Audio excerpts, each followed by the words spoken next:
Om Namo Narayana. Welcome back to my illustrious kitchen, as today we read the Paramahamsa Parivrajaka Upanishad. We will be reading the entire thing.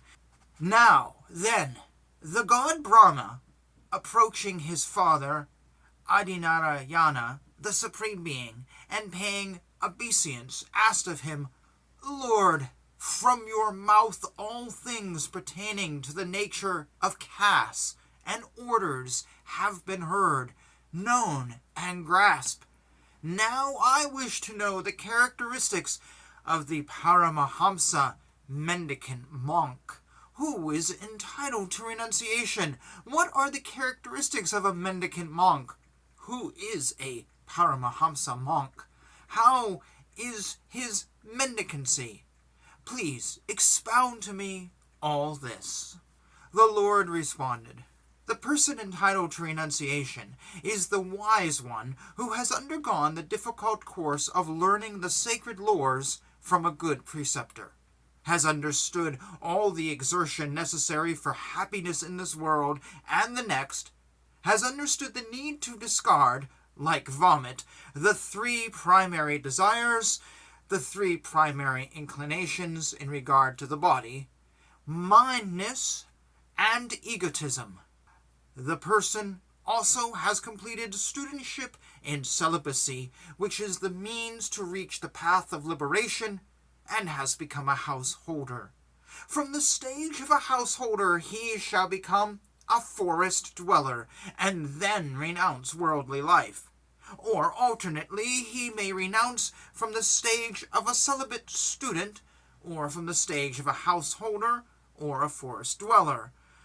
Or, whether or not he is an observer of vows, has completed his course of study, has discontinued his fire ritual, or does not maintain the sacred fire, he shall renounce that very day on which he has become disillusioned with the world. Thus discontented with all worldly affairs, whether as a celibate student, householder, or forest dweller, he shall get the approval of his father, mother, wife, close kinsmen, and in the absence of these, of a disciple or a fellow lodger, and then renounce the world. Some lawgivers prescribe the sacrifice called Prajapatya, of which the god Brahma is the presiding deity, prior to a twice-born embracing renunciation. But though this is prescribed, he may not do so. He shall only perform the sacrifice Agneyi, whose presiding deity is Agni. For Agni is the vital breath. Thereby he strengthens the vital breath. Then he shall perform the Tridatviya sacrifice, whose presiding deity is the god Indra. By this sacrifice, the three vital fluids, namely semen, blood, and the dark one, become strong like fire. Having performed the sacrifice in the prescribed manner, he shall smell the holy fire, reciting the following mantra.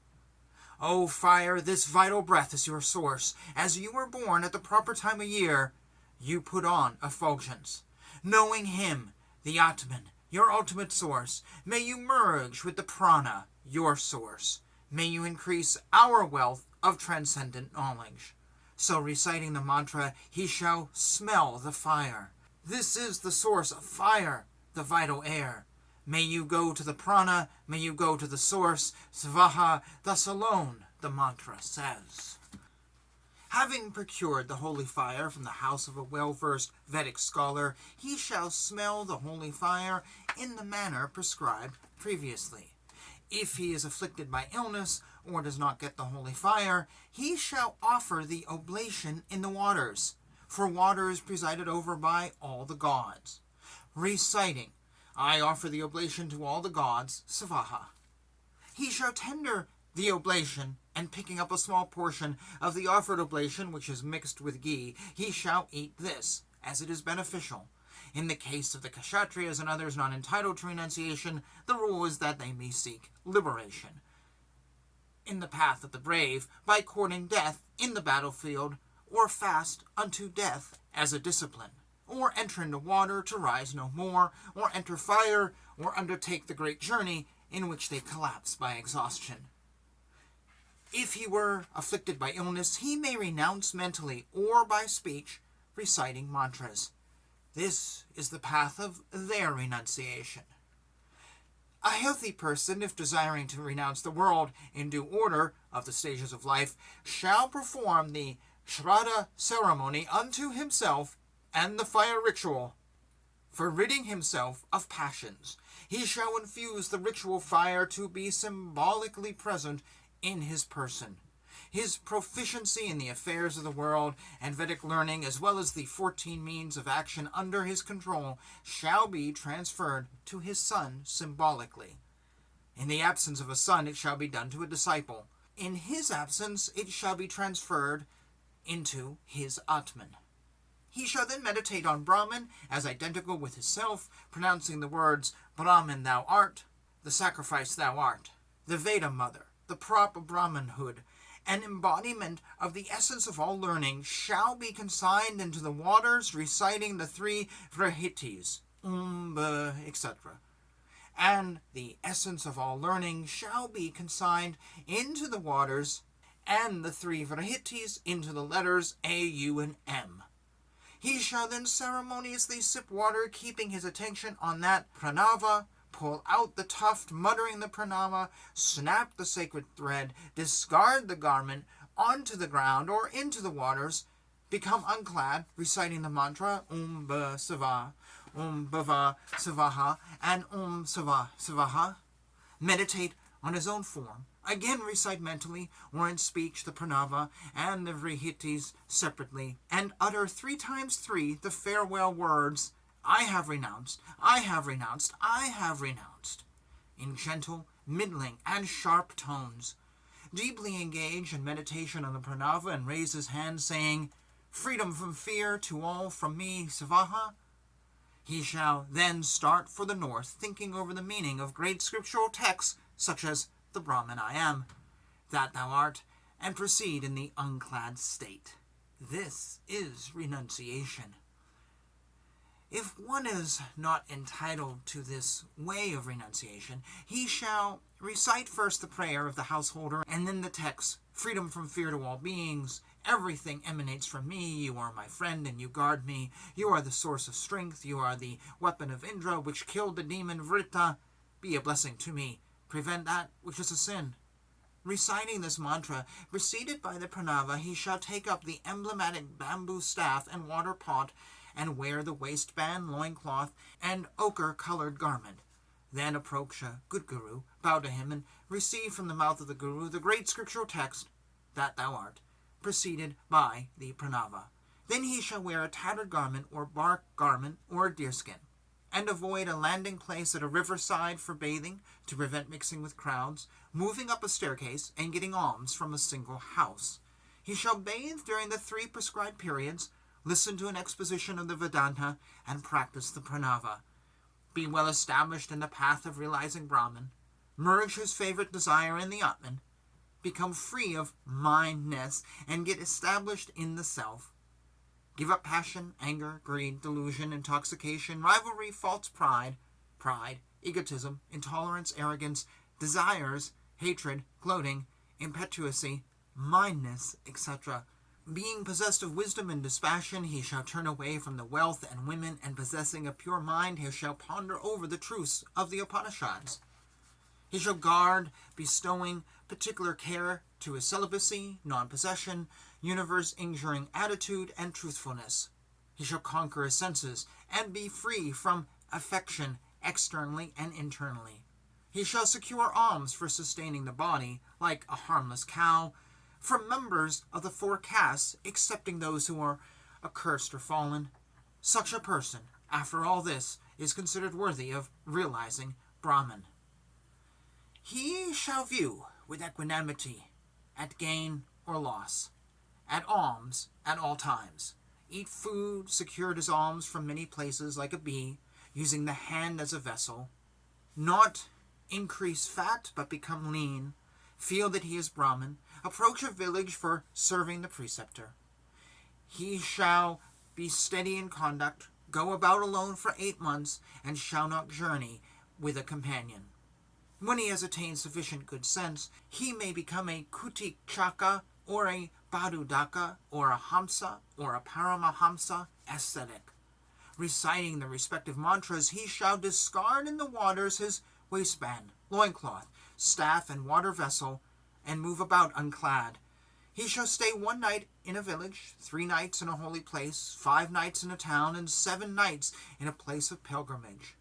He shall be without a fixed abode, be steady in mind, not resort to a fireplace for warmth, be free from emotions, discard both rituals and non-rituals, receive alms for sustaining life, alone with equanimity at its gain or loss in the manner of a cow, has his water vessel only in the form of a watering place, and his residence in a solitary place, free from trouble. He shall not think of gain or loss, but be interested in rooting out both good and bad actions, sleep always on the floor, discard shaving, give up the restriction of observing chaturmasya, interest himself deeply in pure meditation, be averse to wealth, women, and the city life, behave like an insane person, although perfectly sane, possess no distinguishing emblems or distinctive conduct, have no dreams as day and night are the same to him, and be attentive to the path of deep meditation on Brahman in the form of pranava in investigating on the nature of the self. He who thus gives up his body by resorting to renunciation is the Paramahamsa, mendicant monk. The god Brahma asked the Lord, "Lord, what is Brahma Pranava?" The Lord replied, "The Brahma Pranava consists of 16 parts, and it is cognized in quadruples in the 4 states. In the waking state, there are 4 states, waking within waking, etc. In the dreaming state, the 4 states are waking within dreaming, etc. In deep sleep, there are the 4 states, waking within deep sleep, etc. And in the 4th state, there are the 4 states, waking within the Turiya, the deep. Within the 4th state, there are the 4 states, waking within the 4th state. In the waking state of Vashti, there is the quadruplicity of Vishva, namely Vishva, Vishva Taichasa, Vishva Prajna, and Vishva Turiya. In the dreaming state of Vyashti, there is the quadruplicity of Taichasa, namely Taichasa Vishva, Taichasa Prajna, and Taichasa Turiya. In the deep state of deep sleep of Prajna, there is the quadruplicity, namely Prajna Vishna, Prajna Taichasa, Prajna Prajna, and Prajna Turiya. In the 4th state, Turiya, there is the quadruplicity of the Turiya, namely Turiya Vishva, Turiya Taichasa, Turiya Prana, and Turiya Turiya. These, in due order, make up the 16 parts. In the letter A of Om, there is the Jagrat Vishva. In the letter U, there is the Jagrat Taichasa. In the letter M, Jagrat Prajna. In the Ardha Matra of Om, there is the Jagat Turiya. In the Bindu Svapna Vishva, in the Nada Svapna Taichasa, in the Kala Svapna Prajna, in the Kala Tita Svapna Turiya, in the Shanti Suspta Vishva, in the Shantyatita Suspta Taijasa, in Pashyanti Turiya Prajna, in Para Turiya Turiya. The 4 parts of Jagrat pertaining to the letter A, the 4 parts of Svapna pertaining to the letter U, the 4 parts of the Suspni pertaining to the letter M, the 4 parts of Turiya pertain to the Ardha Matra. This is the Brahma Pranava. This is to be worshipped by the Paramahamsa, Turiya Tita, and Advaita ascetics. By this, Brahman is illuminated. This is liberation in the disembodied state. The god Brahma then asked, "Lord, how is one without the sacred thread and tuft a person who has discarded all worldly activities? How is he solely devoted to absorption in Brahman? How is he Brahmana?" The Lord responded, "O child, he who has knowledge of the non-dual Atman has the real sacred thread. His deep absorption in meditation is itself the tuft. This activity is the possession of the sanctifying ring of holy grass. He does all actions. He is the Brahmana. He is deeply absorbed in Brahman. He is the illuminated being. He is the sage. He practices penance. He is the noblest. He is superior to all. Know that he is I. In the world, very rare is the mendicant monk who is the Paramahamsa. If there is one, he is ever pure. He alone is the Purusha glorified in the Veda. He who is the great Mahapurusha has his mind resting in me. I too remain in him alone. He is ever satisfied. He is free from the effects of cold and heat, happiness and misery, honor and dishonor. He puts up with the insult and anger. He is devoid of the 6 human infirmities of hunger and thirst, sorrow and delusion, old age and death. And he is free from the 6 properties of the body: birth, existence, change, growth, decay, and death. He is without the intervention of the state of elderliness or otherwise. Excepting the self, he sees nothing else. Unclad, bowing to none, not uttering svaha as he worships no gods, not uttering svada to appropriate the mains, without the need to send back gods as they have not been invoked, free from blame and praise, not resorting to mantras and rituals, not meditating on other gods other than the Supreme God, refraining from aims and their absence, with all activity ceased, firmly established in consciousness consisting of existence, knowledge, and bliss, being conscious of the one supreme bliss, he ever meditates on the Brahma Paranava to the effect that he is Brahman alone and thus fulfills himself. Such a one is the Paramahamsa, mendicant monk. Oh, what a big read on that. So first of all, an apology. I had someone knocking on the door to drop something off, and so I got completely distracted at one point. Also, there is, early in this, verses about those who cannot become a mendicant monk, but ways they can find liberation, including death. I don't recommend that for anybody. I have great issues saying that someone can find liberation by dying via starvation. So it was interesting while I was reading this. I had a thought come to my head. I've had people say, oh, I know someone who is homeless and he lives on the street and oh, he's just so wise. And I've heard that and went, oh, okay. And they're like, well, he's not materialistic, because he doesn't have anything. And I'm like, yeah, just because someone lives on the street and they're homeless doesn't make them the equivalent to a monk. Because they want things, they just can't get it. If you gave them stuff, they would take it. A true Paramahamsa isn't going to take these things. I believe there's stories of Paramahamsa Ramakrishna actually accepting things and then giving them away. I doubt if you gave a homeless person $100, that homeless person would be like, oh, here, I'm going to give it to somebody else. Yet we have mixed this idea of, oh, you don't have anything, you're not seemingly materialistic and with wisdom, when in reality that's just a poor person.